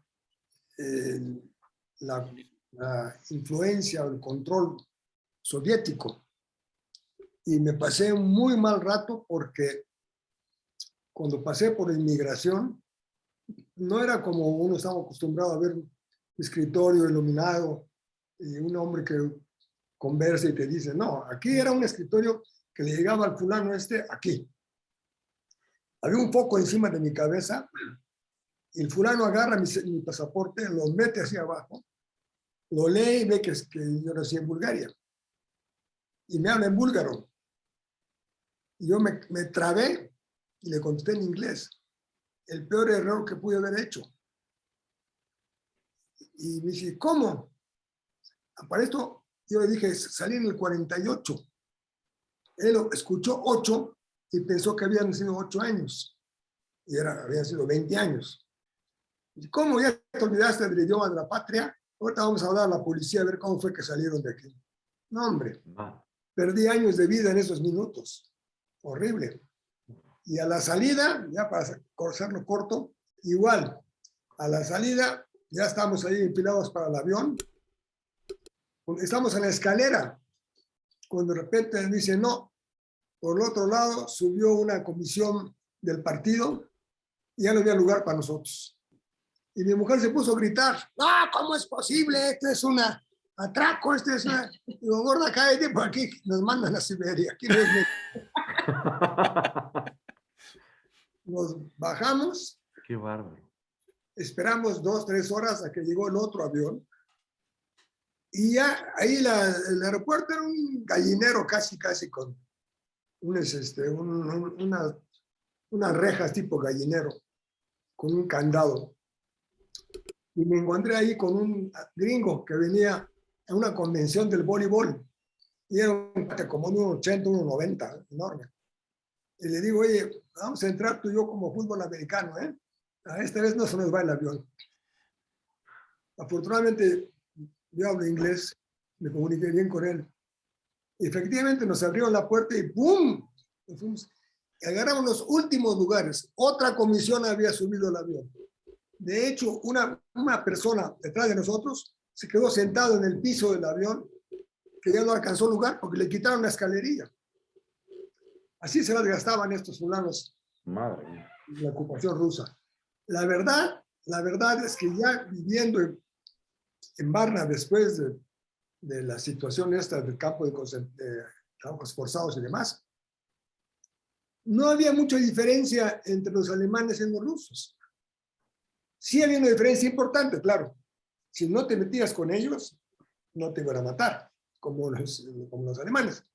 Pero la comida estaba, ¿cómo se llama? Estaba controlada, era con vales, no podías viajar a cualquier lado, no te daban pasaporte. Mi papá estaba obligado a darles horas de trabajo para apoyar a los hermanos campesinos. Mi papá trabajaba toda la semana y el fin de semana se la pasaba apoyando a los campesinos, dando horas de trabajo en el campo. Excuso decirles cómo acababa, ¿no? Cansado. Todo estaba restringido, todo. La lectura, todo. Entonces, era una situación difícil, muy difícil, a excepción de que la vida no estaba tan en peligro. Pero de ahí en fuera, todo lo demás, olvídate. Wow. Y les voy a decir cómo salimos de Bulgaria.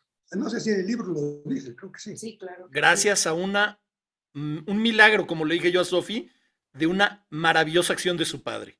Sí. Bueno, de mi padre no, más bien del amigo este. Bueno, al que tu papá le había hecho Un Un gran favor. Exactamente. Era amigo, sí. Y aquel nos dio la salida. Y que lo que pasó es que después ese hombre llegó a México años después. Ah, sí. Mi papá ya estaba aquí instalado, ya éramos gente de buen nivel, digamos. Y le dijo a mi papá, vente aquí a México, yo me encargo de todo. No necesitas dinero, no necesitas nada. Yo te pongo casa y te pongo todo. Dijo, mira, Efraín, ya tengo 74 años. Tengo unos cuantos amigos allá, tengo una pequeña casita. Ya, ¿a qué vengo? Ya a esta altura de mi vida, ya no puedo. Y ya se regresó el hombre. Vino a México, pero ya se regresó una vez más. Wow. Oiga, La vida es una gran escuela. Sí, no, ya, Una gran escuela. me dan ganas de decirle a Sofi que tiene que hacer una segunda parte con todas Yo estas era lo que iba a anécdotas. decir. Entonces, ¿qué Hay onda otro con la libro. secuela? Déjenme ¿Qué onda decir con la que secuela? mi vida en México a partir de mi llegada también fue interesante porque desde que me secuestraron hasta tantas cosas que me pasaron aquí, pero eso ya es, Ok, como Sofi, decían, eso ya es otra historia. sí, otro libro que pues, a ese se va a tener que llamar Chapultepec. Así como está el Jardín del Mar, el de acá se tiene que llamar Chapultepec. Oiga, déjeme hacerle una pregunta triste, fea, pero es la realidad. Hace un momento platicábamos con Sofi lo que está pasando en Ucrania, Sí, pero que ya pasó en los Balcanes, que en África nos estamos enterando a cada rato, como lo que ha pasado en Darfur, banda. sí, en Uganda. Y voy a decir algo de lo que me enteré hace poco y que me dio mucho coraje, y de verdad casi lloro del coraje cuando me enteré. Y es que está a nada de cerrar, o en una situación muy difícil, el Museo de la Tolerancia y la Memoria aquí en la Ciudad de México. No me digas. Sí, sí, está pasando un momento dificilísimo. No cuenta con apoyo del gobierno, cosa que no es sorpresa, pero no cuenta con apoyo del gobierno. Usted que vivió todo esto, eh, cuando ve que se repite y se repite y se repite, y luego cuando aquí tenemos a un tipo que se está encargando de dividir al país y uno voltea a ver lo que era Bulgaria en esa época, todos unidos, ¿cómo lo sobrelleva toda esta situación? Mire, yo soy un poquito reacio a hablar esto así muy abiertamente, porque no sabemos quién nos está escuchando y quién nos está viendo. Nuestros 10,000 mejores amigos, nada más. Es muy inteligente, don Alberto. ¿Perdón? No lo culpo. Mi opinión, nada más lo único que puedo decir es que tengo la peor opinión de esta situación. La peor. Es más que suficiente lo que acaba de decir. Sí. Es Oye, más que suficiente. déjame presumirles que el cuadro Por que favor. está aquí atrás, no sé si se alcanza a ver tú. Sí, claro. Te iba a preguntar yo hace rato, pero no quería interrumpir la entrevista. Cuéntanos un poco. Bueno, pues como ustedes leyeron en el libro y les platicamos a todos los que nos están viendo, mi papá esos 3 años que vivió en el granero, se dedicó a copiar, a dibujar, a copiar a los animales, los árboles, las frutas, lo que veía. Y se convirtió en un gran dibujante y en un gran copista, como le digo yo. Y luego llega a México y continúa con con este afán del dibujo, pero empezó ya a pintar al óleo y a copiar a los grandes maestros. Entonces, pues uno de estos podría estar colgado en el Louvre o algo así, podríamos decir que es un Rembrandt, y te lo creerían porque de verdad, o sea, tiene varios de estos muy, muy buenos. Y bueno, pues fue también, yo me imagino, una terapia, ¿no? Una terapia maravillosa el poder seguir pintando. Sí, cómo no, claro que sí. Una terapia, un desahogo, una autosatisfacción de decir, bueno, lo puedo hacer y lo hice. Oiga, don Alberto, ¿conservan La libreta. la carpeta, la libreta? No, ¿Ya no mundo, la conservan? todo el mundo me pregunta, no. ¿No?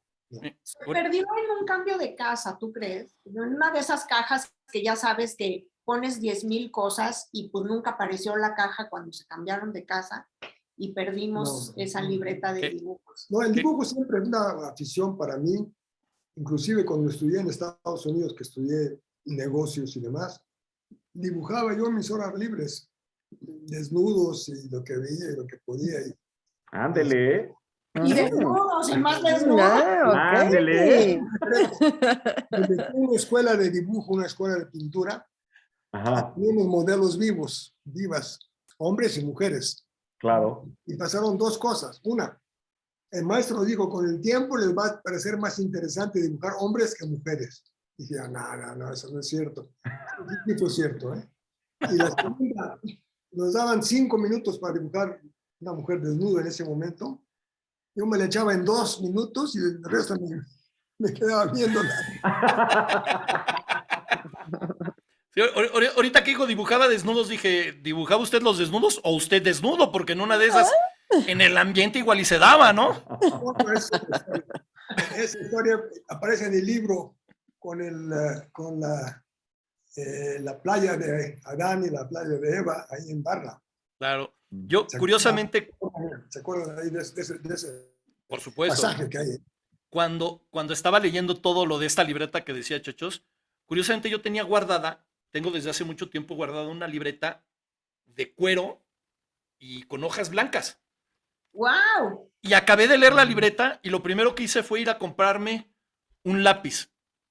Porque dije, voy a seguir el ejemplo de Alberto y quiero dejarle a mi descendencia, si es que algún día la tengo, o a mis sobrinos, les quiero dejar algo tan personal como puede ser una libreta de algo que hace uno por gusto, por placer, no porque te lo dejan. Y por eso quería presumirles hoy que tengo esta libreta. Está ya con nosotros Ana Luisa. ¿Sí, señor? ¿Qué tal? Está Ana Luisa, que es nuestra estereoproductora y parte importante del equipo. Y Ana Luisa tiene una sección que se llaman los 5 minutos de fama de Ana, en los cuales se toma el control total del programa. Por completo. Para tener una dinámica con ustedes. Entonces, Ana, ahora sí que aprovecha el gran momento que estamos viviendo el día de hoy. Y como siempre me gusta 5 minutos hacerlos como 20, ¿no? Exacto. No es cierto. Me voy a extender. Yo me estaba Más que nada. ¿Dónde estabas, Anita? Yo estaba aquí manejando los controles y haciendo que estos muchachos no hablaran de más y que se portaran bien. O sea, como dijo el Chocho, si voy a usar su francés, que ahora será mi francés, la mujer chingona detrás de todo esto. Claro, 100%. así es esto, tú sí sabes, Sofía. 100%.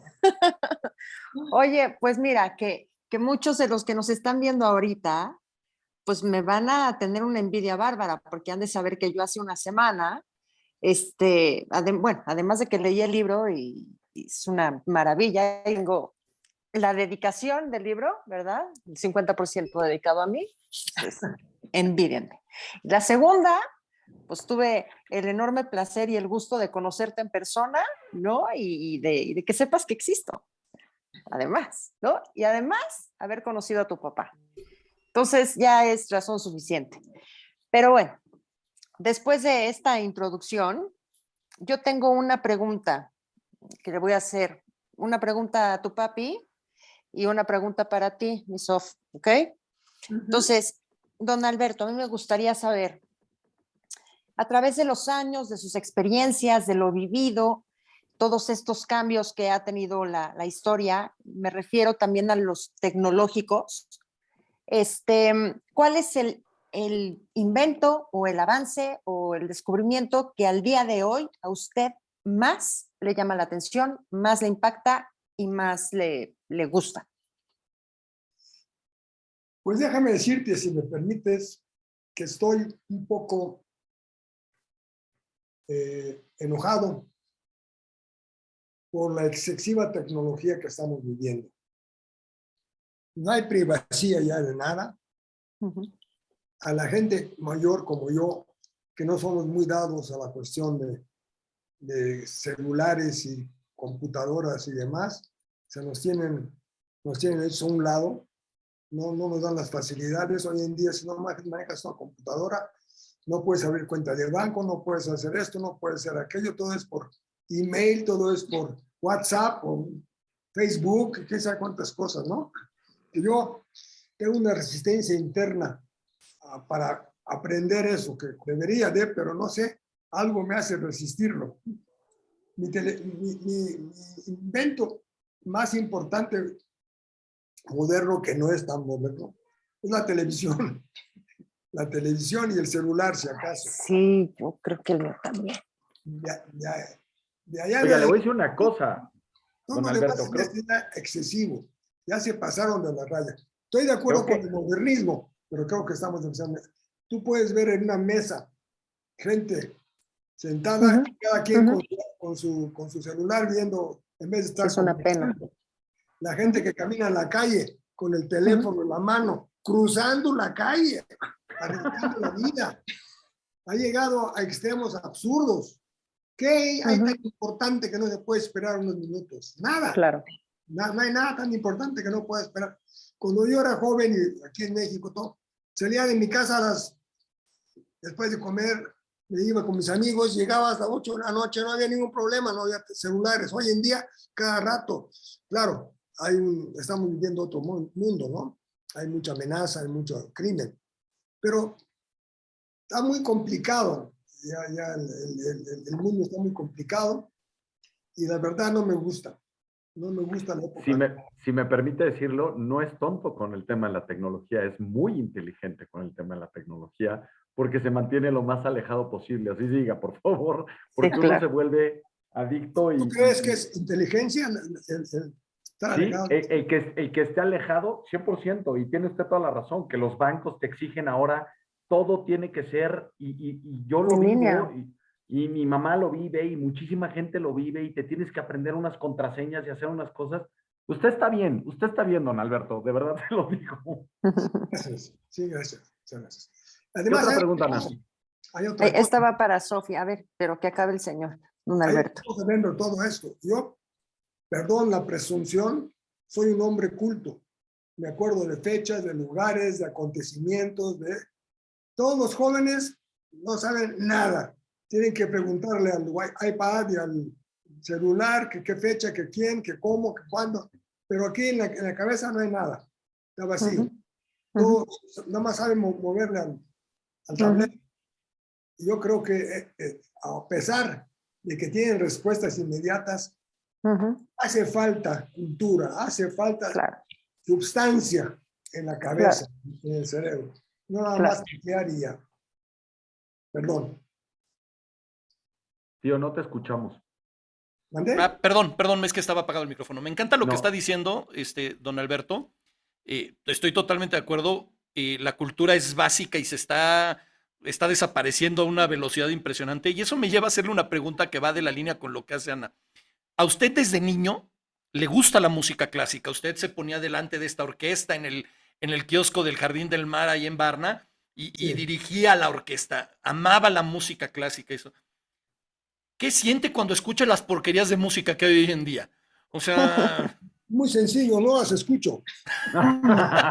Tipo inteligente, es lo que estoy diciendo, es un hombre inteligente. Mire, una de las pocas cosas buenas que sí hubo en esa época, no teníamos acceso a grandes diversiones, a juguetes, a nada. Si quería uno ir a oír música, era clásica la que había en los conciertos. Si quería uno leer, eran libros serios. Yo leí la Odisea y leía A Chekhov. a Chekhov y leía Máximo Gorki. A los 10 años entendí la mitad o menos, pero lo leí. Pero lo leyó. Le agarro un gusto. Vi ópera a los 7, 8 años. Vi ópera a los 8, 9 años. Vi Madame Butterfly, vi Caballera Rusticana, vi Carmen, vi un montón. Porque todo el ambiente era así, era cultural. No había diversiones como las que tenemos hoy en día y como las que había entonces aquí. Ahí estaba muy restringido el asunto. Eso me dio un gusto por la música clásica, por la ópera, por los conciertos, porque desde niño no me tocó vivirlo. Oye, y a mí a los 5 años me llevaban a Bellas Artes, me mandaban a hacer vestidos de tira bordada suiza para ir a Bellas Artes a los 5 años, ¿no? A ver ópera, claro, 2 horas y media, yo dormida en el sillón de terciopelo rojo, pero se me metió por los poros, ¿eh? Y Sí, claro. amo la ópera gracias a que mi papá me llevaba desde chiquita. Es que yo creo que son cosas que no se aprecian en el momento, pero son gustos Claro. adquiridos, ¿no? Claro, Sí, claro. sí, sí. Se Sí. crea Y ahí, un gusto, una afición, es como, no sé cómo decirlo, a lo mejor voy a exagerar, pero digamos el caviar, a primera instancia sabe salado, amargo, horrible. Hay que acostumbrarse a ese sabor y una vez que te acostumbras, aguas porque sale muy caro. bueno, para hacerlo más mundano, pongamos el ejemplo que daba usted del mango, ¿no? El olor para usted o la tortilla. Sí. claro, Era muy demasiado. penetrante eso, pero con el tiempo, por lo que veo, un buen taco sí se lo echa con muchas No, sí, ganas. yo fui taquero de la calle, de los puestos en la calle y toda clase de tacos, de carnitas, de cecina, de longaniza, de suadero. Pues un día nos vamos a echar unos tacos, ¿eh? Para platicar más todavía más a gusto. Ana, ¿tienes una pregunta para Sofi? Sí. Sofi, tu libro está lleno de sensaciones, ¿no? Tenemos cantidad de aromas, no quiero spoilear nada, pero tú ya sabes a qué aroma en particular me estoy refiriendo. Apúrense a comprarlo. Del gusto, etcétera. Quiero que me digas, Sofi, porfa, a ver, vamos a hacer de cuenta que tú y yo nos vamos a ir a desayunar, yo te quiero invitar y te quiero agasajar. Entonces, quiero que me digas qué vamos a desayunar, quiero que me digas qué vista te gustaría en ese lugar y que me digas qué tipo de perfume te vas a llevar y que me envuelvas un poco en lo que eres después de todo lo que te ha marcado esta historia familiar tan llena de pues, tantas emociones y sensaciones tan lindas. Bueno, padrísima pregunta, porque sí soy muy de los sentidos. Me encantaría una terraza, una linda terraza. Si se pudiera con vista al mar, pues me harías un gran favor, porque ella y yo somos uno mismo. Me encanta escuchar el oleaje. Me gustaría un lugar que no tenga música, ¿no? Para poder escuchar justamente el oleaje, o si estamos en una terraza linda que dé a un parque, poder escuchar los pajaritos y no el chucu chucu chucu del tamboreo por ahí. Me encantaría que pidiéramos un té de rosas. El té de rosas es una delicia y tiene un aroma espectacular que va en mi corazón siempre. Me pondría el perfume que me pongo siempre, un perfume también a base de rosas. Y yo creo que pediría pues un avocado toast, que están tan de moda ahorita, tan ricos, energéticos, dietéticos y todo, ¿no? Para seguirnos cuidando. Pero sí, creo que los sentidos son grandes aliados, ¿no? Que tenemos, y justamente tanto en Lunas de Estambul como en el Jardín del Mar apelo muchísimo a los aromas, a los sabores, porque además es una forma de que el lector quede inmerso en la escena. Si yo te describo cómo huele y si te digo qué veía y cómo palpaba las cosas, tú inmediatamente te sumerges en la escena y te imaginas ahí. Y uno de los halagos más grandes que le pueden hacer a un escritor, y me lo hiciste en un principio, querido Luis Ernesto, fue decirme que te sentías ahí en la escena. Lograr eso es de verdad pues ya estar en una parte en la que puede haber una conexión entre el lector y el escritor. Quizá lo que tú te imaginas con mi descripción no sea exactamente lo que era, porque aquí intervienen también lo que tú sientes, tus vivencias, Aprendido. tu vida, ¿no? Pero es preciosísimo. De hecho, por eso en Lunas de Estambul no me dejaron meter fotos, que también hay fotos maravillosas del álbum familiar, pero me dijeron, eres tan descriptiva que queremos que cada uno de los lectores se imagine a esa aventura, que así se llama aventura la protagonista, con todos los elementos que tú le estás dando. Entonces, pues, y todo lo que haya de rosas, jóvenes, yo soy fan. Te voy a decir una cosa. Gracias. Dicen que la memoria olfativa es la más fuerte de todas las memorias. Yo tengo, por ejemplo, de pronto me llega algún aroma o lo que sea y te puede recordar un lugar en otra parte del mundo o la casa de tus abuelos o ese tipo de cosas. Entonces, se agradece mucho toda esta narrativa de las rosas en el libro porque también te lo vas imaginando. O sea, todas esas partes de sentidos te ayudan mucho a poner el escenario para que tú lo estés viendo.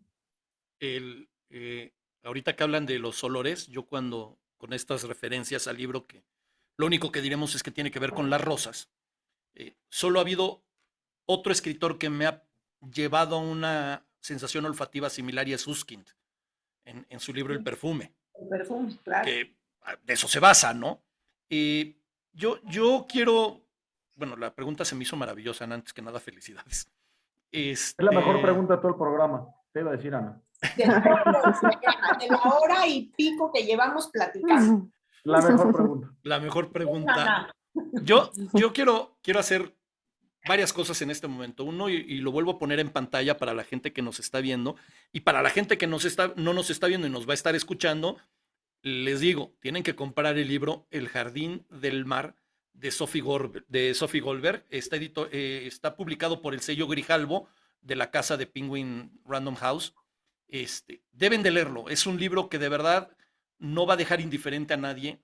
Es una historia hermosa, es una historia dentro de uno de los peores momentos de la historia del ser humano. Es una historia de esperanza y de ejemplo. De verdad, la historia del pueblo búlgaro durante la Segunda Guerra Mundial debería de conocerse más, debería de hacerse más popular, más extensiva, porque lo que hicieron de verdad es impresionante.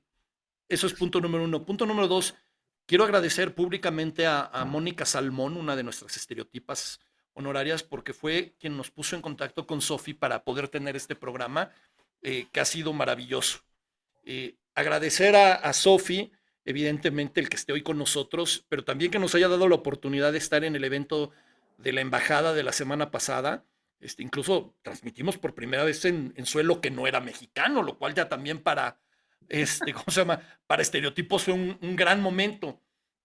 Y evidentemente el tener la presencia de don Alberto hoy es, además hoy, 5 de mayo, exactamente 74 años después de que Una llegó, coincidencia. una coincidencia maravillosa, de que llegaron Efraín, Sofía, Salomón y Alberto a México. Curiosamente, y esto no sé si lo sepan, don Alberto y Sofía, hoy 5 de mayo también se conmemora en España eh, a todos los deportados a los campos de concentración por parte de Franco, a los campos de concentración nazis. Y hoy es el día que lo conmemoran. Y hoy que leí la noticia dije, esto ya no es normal. O sea, por un lado, del otro lado del mundo, están haciendo también un trabajo de memoria y de recuerdo, porque recordar es importantísimo. No podemos permitir que esto muera. Y esto nos lleva a un momento que para nosotros es muy especial. A Estereotipos para nosotros es uno de los momentos claves del programa, que es el agradecimiento. Y queremos darle a Sofi el diploma de Estereotipos. Y para la gente que no nos puede ver y que nos está escuchando, y para ustedes que a lo mejor ya con tantas pantallas lo ven muy pequeño, lo voy a leer. Dice, es un orgullo para nosotros nombrarte estereotipa honoraria por haber participado en el programa con el tema El Jardín del Mar, la luz entre naranjas, rosas y esperanza, dándonos la oportunidad, tanto al público como a nosotros, de conocer más sobre este apasionante pasaje de la historia mundial, además de permitirnos crecer un poco más como mejores seres humanos. Siempre contarás con la amistad y el agradecimiento de Ana Luisa, el Chochos y el tío. Sophie Goldberg, un estereotipo número 1. Muchas gracias, Sophie. Qué lindo, de veras se los agradezco muchísimo. Pero, Ya soy una tipaza como ustedes. claro, pero aquí no acaba esto, porque obviamente también tenemos un diploma para don Alberto.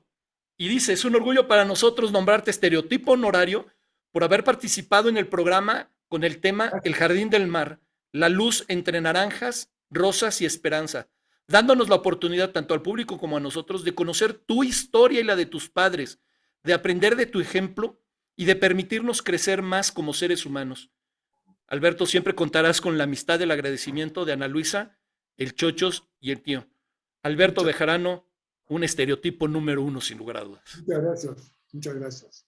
Qué bonito. Me siento honrado con esto. Muchas gracias. No, los honrados, créanme que somos nosotros y me atrevo a hablar a nombre del público que nos está viendo. Yo creo que también todos los que nos están viendo y los que nos van a ver se sienten honrados por lo mismo. Rapidísimo, porque sí quisiera yo agradecerle a muchísima gente.